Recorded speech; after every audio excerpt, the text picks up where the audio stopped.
Om Bhurбhuvah Tatsaviturvarenyam Bhargo Devasya Dhimahi Dhiyo Yonah Prachodayantam.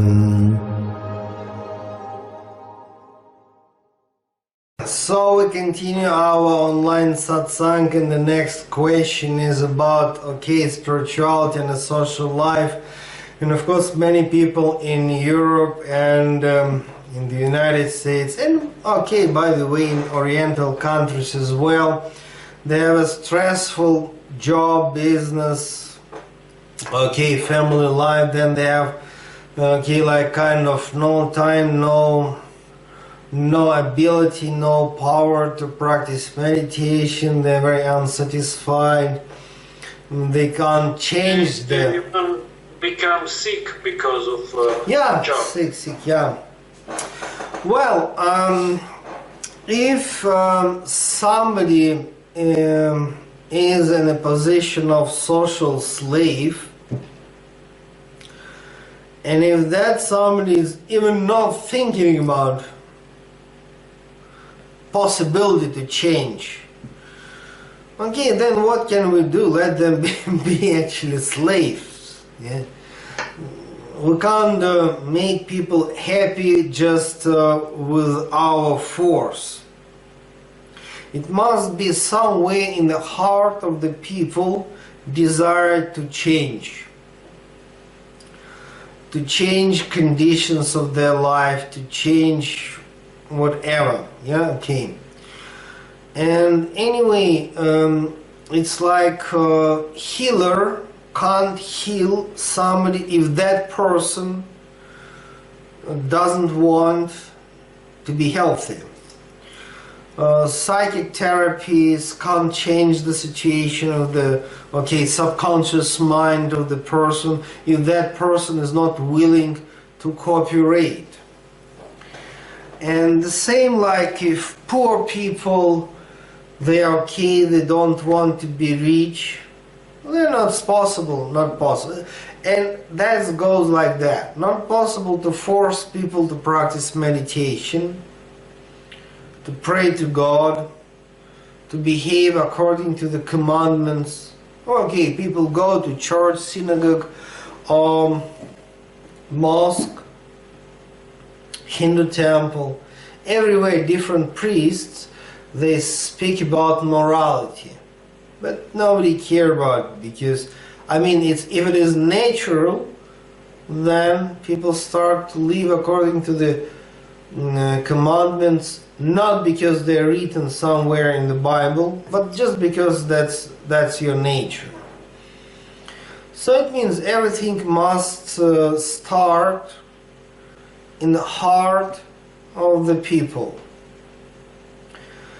And the real question is, if somebody really wish to change life, really wish to practice meditation and spiritual disciplines like meditation, self-inquiry, to become a spiritual practitioner, but the social life press too much, can't let to the people to practice. That's the real conversation.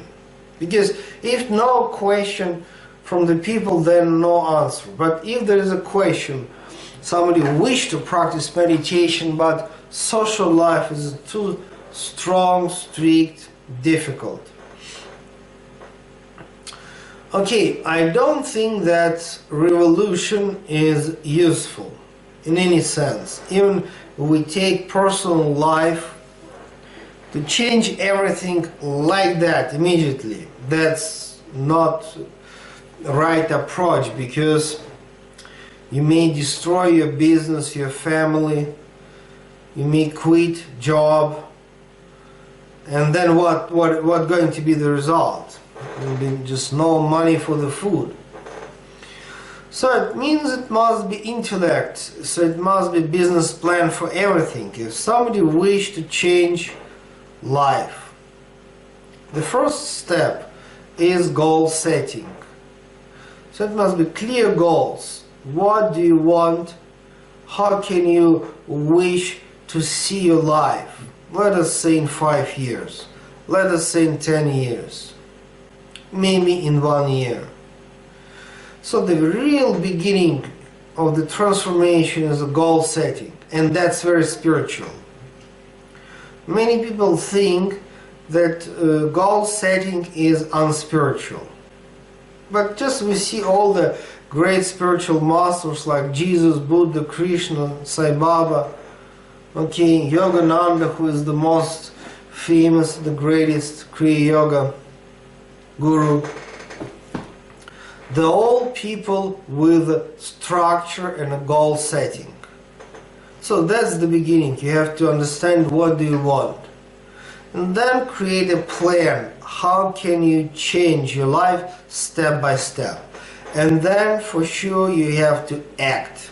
Action is really, really important, because only if you act, you may achieve.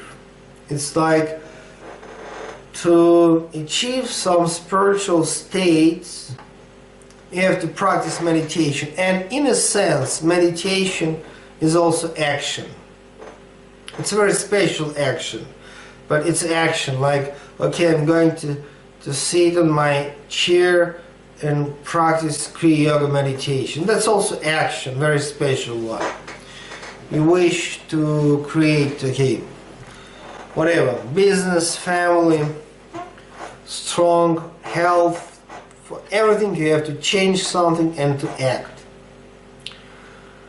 And then you have to be brave enough even to create goals. For that you have to be really brave, because most of the people, that's my experience when I work with the people are afraid to set goals. Because that's also responsibility, because that's also a step. And people are afraid to take this responsibility, and they're afraid to take this step. So, and if somebody is, okay, I met people who told, like, okay, for example, one guy, he told, okay, I wish to practice meditation, Kriya Yoga meditation, but okay, my wife, she's against. Or some women sometimes may share with the similar experiences, like, I wish to practice meditation, to take part in this or that workshop, but my husband is against. It's a very difficult, tough questions, because I'm not going to say that, okay, you have to destroy your family, but that's a tough question. Because for somebody it's very easy to practice meditation if you are born in a family where everyone is practicing, or at least indifferent.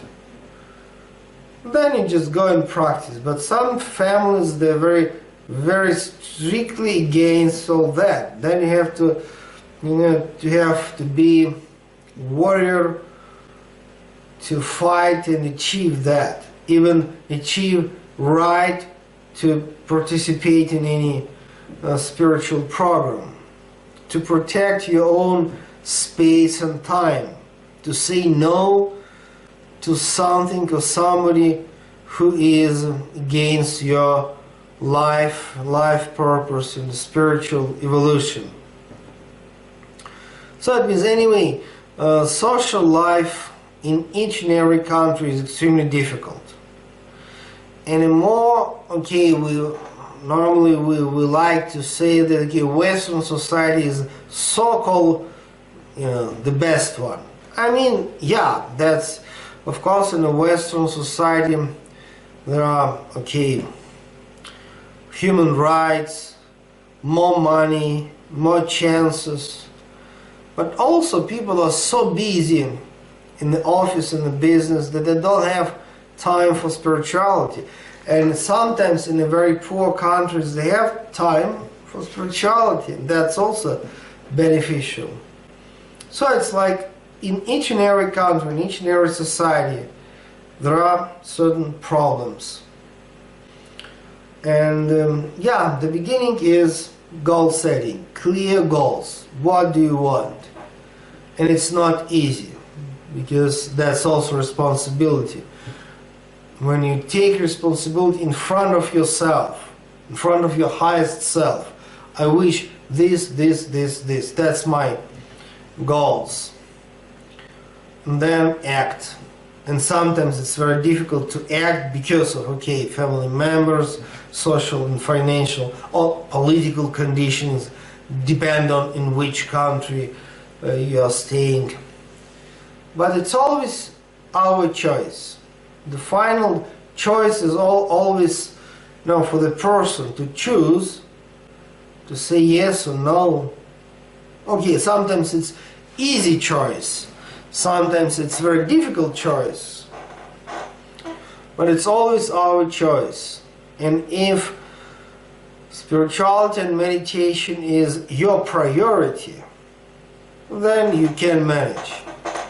If it's not really important for somebody, then it's going to be 1,000 excuses why not to practice meditation, why not to learn meditation, why not to participate in this or that spiritual program. And nobody to blame. Nobody to blame, because now we live in a really perfect time when really nobody to blame if you wish to achieve something, including learning and practicing meditation.